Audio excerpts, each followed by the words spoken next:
Would you like to be a saint? Like with a capital S, like saint, like you get your own feast day and you have your own propers and readings and the liturgy, maybe even get some churches named after you, like that kind of saint. Yes, you can. You do not have to be martyred, and I'll get there, Trish. Just hold your horses. Do you want to be that kind of saint? When people call you holier than thou, do you take that as a compliment? If so, maybe you're on the track to sainthood, right? But if that's you, then I kind of want to prepare you a bit for this process, because it is lengthy and you will be dead for all of it. So that's really, you don't have to be prepared. But this is the kind of life you have to live if you want them to be having those kinds of conversations about you after you pass, right? Because when you're gone, and when I think a 5-year waiting period has passed, now the Pope can, I'm going to be talking in Roman Catholic terms here a lot, because Episcopalians have mostly left it up to the Roman Catholics to decide who's a saint and who's not. So I'm going to be a little bit out of my depth. And yet, the Pope can shorten that, can expedite that process a little bit. But for the most part, you got to be dead for 5 years. And they're going to do a thorough examination of everything you've done in your life. So maybe don't send that text that you're thinking about sending. They will look at it. And we're going to just put it all out there in black and white and see what you've done and what you haven't done. And one special thing that they're going to be paying attention to is miracles. Have you performed any miracles in your life? Or have you prayed for somebody who then was miraculously healed, and probably not from a tummy ache, but like cancer or some real deadly disease, or even especially blindness, or those things like what Jesus did? That's extra. So you're going to look at that, and they're going to assign a scientific commission to make sure, well, could there have been a natural explanation for that thing that happened? Also, did that thing that they claim happened, did it really happen or not? So they got to investigate all of this. And if the scientific commission concludes that, yes, this is not, there are no natural explanations for this, then the theological commission will step in and say, okay, but is it a miracle? And then is the other one a miracle? Because you need two. And Trish, that's what you'll need to do if you don't want to be martyred, to answer your question. Right. Martyrdom's optional. Right. If performing miracles maybe is not your thing, you feel like that's not where it's at for you, then probably that second option is going to be, you got to get martyred. You got to get killed for your faith unjustly. Or there's another option still, but it involves dying. So, or you need to die in the process of a heroic act of the faith. You're going into a leper colony and caring for them, and so you die of leprosy, or fill in the blank. And that's basically how it goes. So if that's where you want to end up, and you want your grandchildren to be naming churches after you, as Saint fill in the blank, then we got to get busy on this, right? But if we're really going to understand sainthood, we probably shouldn't stop at, well, this is the ecclesiastical process. Let's look at the Bible. So when we look at what sainthood means in Scripture, what we'll find, and we could go into Old Testament where it's a different language and everything. Let's stick to New Testament just for time's sake.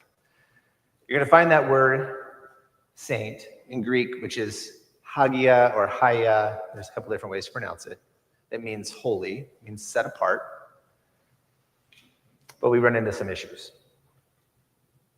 because the word saint appears 62 times in the New Testament, but almost always plural. Almost always saints and not saint. And on top of that, it really seems like it's not talking about this sort of special class of super Christian. It's referring to all believers. Virtually every time. So now we run into some issues, because we have this whole construct built about being, Saint Nan or Saint Larry or, Saint Debbie or whoever, versus what the Bible is telling us that we already are. that we already are St. Trish, St. Aaron, St. Jessica. Just say that, stand in the mirror and just say that a few times. Say, good morning, St. Ryan. See how that feels. Insert your own name. But, so what do we do with this contrast that we have? And we are taught by the church, and often in multiple ways. Well, we have St. Michael's right here, which I'm going to say, if anybody is really deserving of being set apart and being a saint, how about an archangel? There's no controversy yet. Yes, archangels are better than us, but let's go ahead and honor them as such. But how do we suss that out? How do we honor these people as being this special class of super Christian, but also recognize what the Bible is trying to tell us about us? So I think let's take this moment just to recognize the day that we're in. This is, as we said, All Saints Day, All Saints Sunday, but also it's also All Souls Day. I'm going to clear up just a little bit. That's a confusion that I actually am capable of clearing up. The other one we'll come back to and see how I do. But as we all know, October 31st was Halloween. Those of you who read the newsletter already got my take on that. All Hallows Eve, which precedes the day of All Hallows, All Saints Day. That's always November 1st. Following All Saints Day is All Souls Day, November 2nd. But the Sunday after All Saints Day can be transferred. You can call it All Saints Sunday. So today is actually two things at the same time. It's All Saints Sunday and it's All Souls Day. So the All Saints part is there to venerate, to recognize those heroes of the faith that have gone before us. And All Souls Day is to recognize everyone who we loved that's gone before us. So we have sort of a big task here to do this morning. But I think it's a beautiful thing that those two things have aligned, because it gives us an opportunity to say, well, there's a great cloud of witnesses that have gone before us, and some of them we remember because we loved them and continue to love them, and they're an important part of our lives. And some we remember because we know their stories and because we're inspired by those stories. And we get to clump all those together in one day. And I think moments like this, opportunities like this, are important for modern people like ourselves, because I think modernity has taught us to put on a really narrow view of history and even of the future. That when we think back, we can't really remember that far back. We think about what's happened within our own lives, but we're not great students of history. And we're not really good at putting the pieces together of how we got where we are. And then when we turn around and do things, build things, establish things, make things, do we really even have the capacity to think 100 years from now? How many buildings being built right now are thinking about the year 2125, 2225? Doesn't that just feel like we're all living on Mars? Like it's hard to even think this bill. My house might even be here in 2125. I don't know, it's already 120 years old, but it's not going anywhere. We used to build things to last. We used to be, and I don't think that's just an architecture thing. I think it's because we used to be able to think about the future and the past in ways that we have forgotten. So whether we are considering those we love who've gone before, or whether we're looking back to St. Ignatius, St. Augustine, all of these, thousands of years old stories, I hope that we can flex that muscle a little bit. And that ability to think of ourselves in context of something wider, something greater. And when we do, hopefully we start to see that we belong in that flow. We don't have to think about our forebears as some different class of people, or even as our what's the word for it? Our great-great-great-great-grandkids as some different class of people, that we fit into that flow as saints ourselves, like the Bible calls us. And the reason I think that's important is because how we perceive ourselves massively affects how we function in the world, how we follow Jesus. And I've almost gotten a little bit repetitive on this subject over my last, 10 sermons. Do we perceive ourselves as worthless sinners, like I was talking about as hopeless, as that tax collector who came to the temple beating his chest saying, I'm unworthy, I'm a big fat zero? Or do we perceive ourselves as children of God, made in the image of God, who are here to do God's work? Because we can. Because we have the ability. Because we are worthy, not worthless. We are saints. And I think the regrettable thing is mostly linguistic.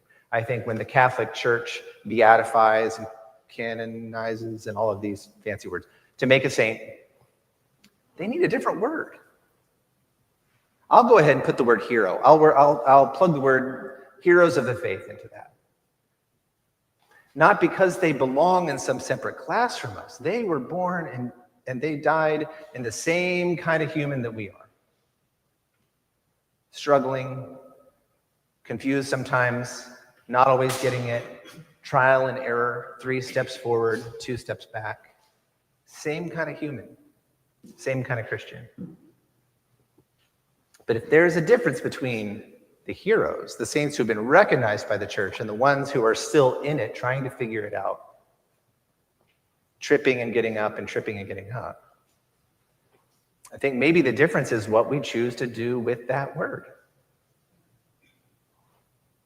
It's not that he's a saint and I'm not, or she's a saint and I'm not. It's that we're all saints, and we have to choose what to do with that.